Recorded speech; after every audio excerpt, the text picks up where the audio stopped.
In this lecture, I'm going to show you the most useful keyboard shortcuts and tricks in Canva. There are so many of them, it would be impossible to put them all in one lecture. So I decided to show you the most useful ones, because some of them are just way too complicated to memorize, and ultimately it would be faster by just doing it the normal way. That said, let's get right into it. The first trick is an easy fix for something that drove me absolutely crazy, and that is to select hidden or hardly selectable elements. Sometimes there is a situation where elements are surrounding your text, or other elements are surrounding other elements, and there is basically no way to properly select the element or the text behind it. I've got no idea why Canva made this so complicated to do, but thankfully there is a great keyboard shortcut to get you out of this situation. You can select the previous element by pressing Shift plus Tab. Canva will now select all of the elements and you just need to stop at the element you want to edit. And now you're able to change text, resize it, and so on, without having to move any other parts in your design.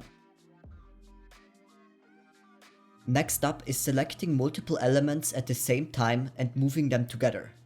You can either hold your mouse down and then just draw a rectangle around the elements you want to select, but sometimes this can be a little bit imprecise. The alternative is to just click on the elements you want to select while holding your Shift key down.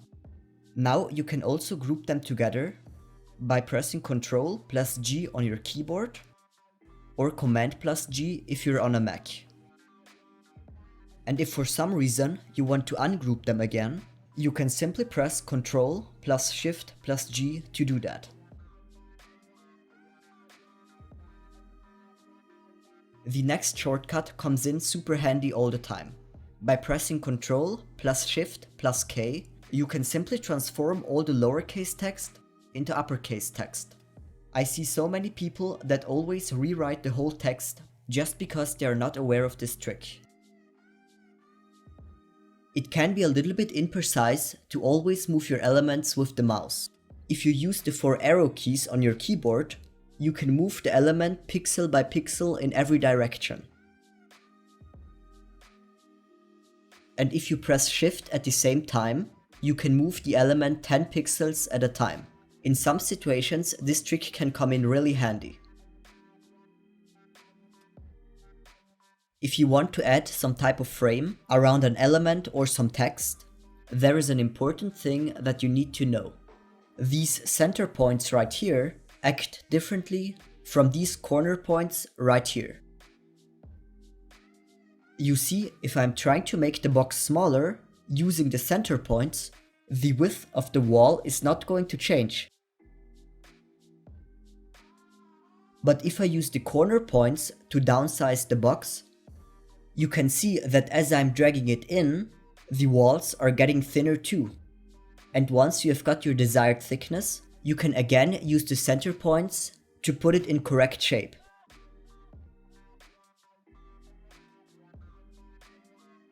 Another important feature that most Canva users miss is that you can actually modify the grid spacing.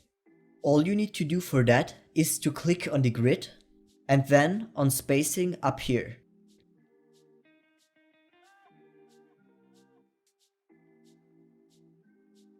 That's it.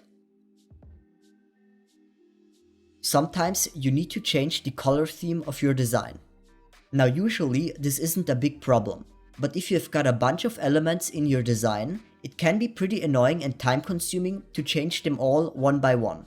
Thankfully, Canva has got a nice feature that solves that exact problem. Just click on one element that has the color you want to change. Now you can normally choose the new color. Once your color is selected, you need to look down here. Simply click on it and the magic is already applied. All the elements that had the same color before are now in the same new color. This is a huge time saver. Alright guys, I really hope you enjoyed these tips and tricks. As I said in the beginning of the lesson, these are the most important ones. If you would like to see them all, I will leave a link in this lecture. but in my opinion, these are the ones you will actually need. Once you implement them into your workflow, you will be significantly faster. So I hope you have a lot of fun using them.